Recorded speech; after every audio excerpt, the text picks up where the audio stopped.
কোনো হরিভক্ত, কোনো কৃষ্ণ ভক্ত, কোনো রাম ভক্ত যদি মহাদেবকে এড়িয়ে গিয়ে ভগবানের ভজন করে, সে যদি মহাদেবকে অপমান করে বা যদি মহাদেবকে অবমাননা করে বা যদি বলে আমি শিবকে মানি না, মনে রাখবে তার কখনো হরিভজন সার্থক হয় না, তার কৃষ্ণ ভজন কখনো সার্থক হয় না।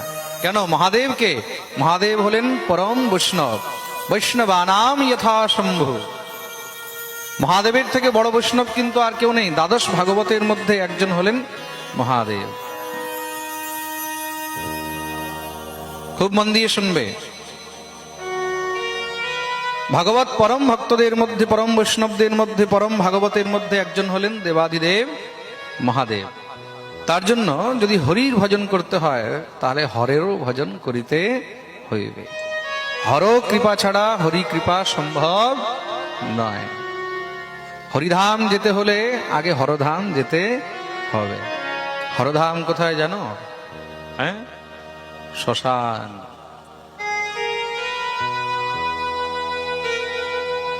মহাদেবের ঘর কোথায়? হ্যাঁ, শ্মশান। মহাদেবকে শ্মশান